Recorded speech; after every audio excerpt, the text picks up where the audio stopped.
Morning, Trainiacs. Just about to gear up for one of my 6 runs that the Plews has me doing each week. And chatted with him last night about how we're going forward with the training. The results of all of that fat oxidation testing. Apparently it's not what he was expecting, and where the biggest opportunities are for me leading into Challenge Roth. Have you all ever had an injury that wouldn't go away and you saw person after person after person, and then all of a sudden you saw one person that just hit the nail right on the head? That's what's happening with the little bit of discomfort I had on the top of my foot. I'm golden after seeing Mike Booth from Massage Athletica here in Winnipeg. Dude figured it out. All right, let's recovery run.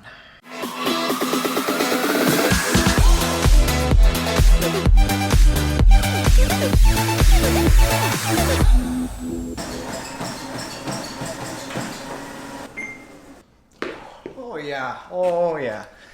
Oh yeah, that was a 40-minute run, 7.28 kilometers. 4.5 miles at a 5.5 minute per kilometer pace. That run, yeah, barely sweating. There's going to be a lot of that low intensity running leading into Challenge Roth as per Plews to increase the running economy that I've got, basically making things a little bit easier on myself. I'll explain and show you some highlights of chat with Plews. It was good. Dude's smart. God. All right, let's dive into some of the fat oxidation testing results that surprised the hell out of me and Dr. Dan Plews. The Plews. Dr. Plews. So, bottom line of all of these results is they surprised the hell out of me and the Plews, both from a fat oxidation standpoint and actually what we can work on kind of standpoint. I think it's important, like we're having this conversation, you and me have got in touch because of, we've been talking about fat burning, we've been talking about diet, we've been talking about low carb diets, but like I'm a physiologist, right? And I'm under no illusion that having a high, that the illusion is that having a good fat oxidation and a low carb diet is the answer to solving all problems. It's right. Not, it's multiple of things. And that's what I'm going to show you in the data today. So all of that is to say that fat oxidation isn't everything. And the good thing about working with Dan is that he's not just the fat guy. He's a sports physiologist. He deals not with just training himself, but training professional triathletes and training professional, I think it's sailors. He knows how to deal with the issues that I've got. So what calculated on your running came back and I was pretty surprised, I have to say. So your maximal fat oxidation was 1.2 grams per minute. So that's really That's high. pretty damn good, right? Yeah, it's really good. It's very good. Fitter people will have higher fat metabolism just because they've got more mitochondria. So the mitochondria in the muscle, and that mitochondria is a key element for producing energy and beta oxidation and fat oxidation. So that will happen. But yours came out like you've been on a high fat diet pretty much. I mean, you're not too far off me. So in my case, I actually have really good fat oxidation, like quite high. And I like to think that that's because I've been focusing on some of the right things. I like to think that I know a little bit about what I'm talking about when I yap every single day. And I have been working on lowering my carbs in general and starting the day with less of a blood sugar spike. So why them am I not killing it?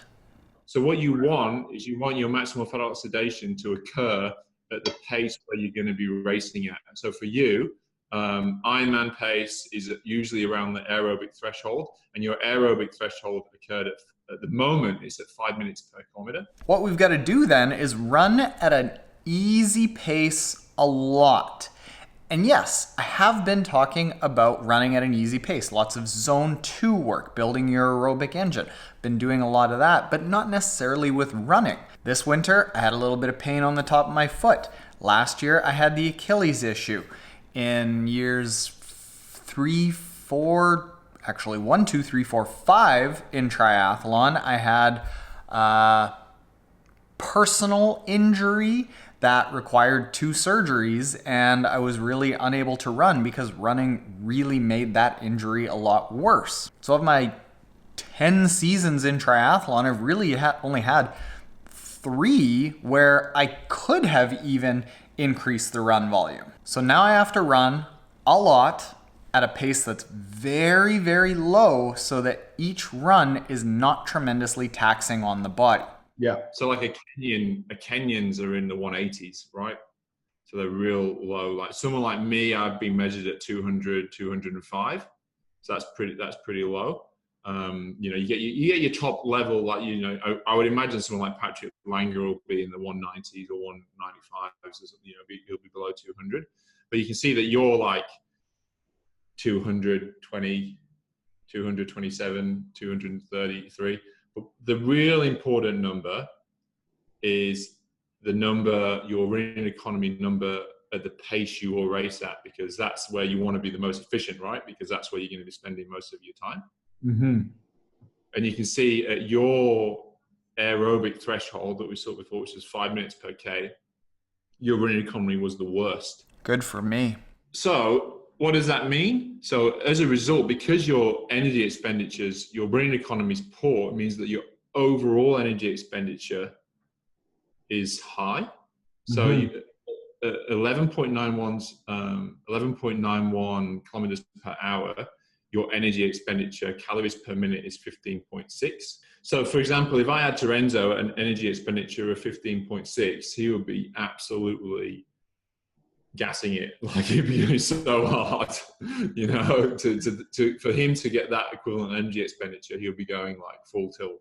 So the job of this year is then to work on my running economy. Now I'm going to do another video very soon about how to work on the running economy, but that is priority number 1. I've got a lot of my fat oxidation actually in check, but what we can do is push that fat oxidation that is already very good to being great, so that it's still really good, but even at higher paces.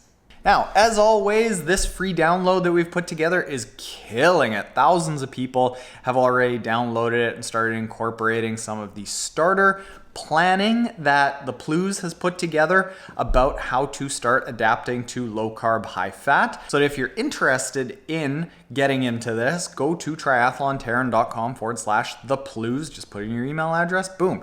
You can get started doing low carb, high fat triathlon training.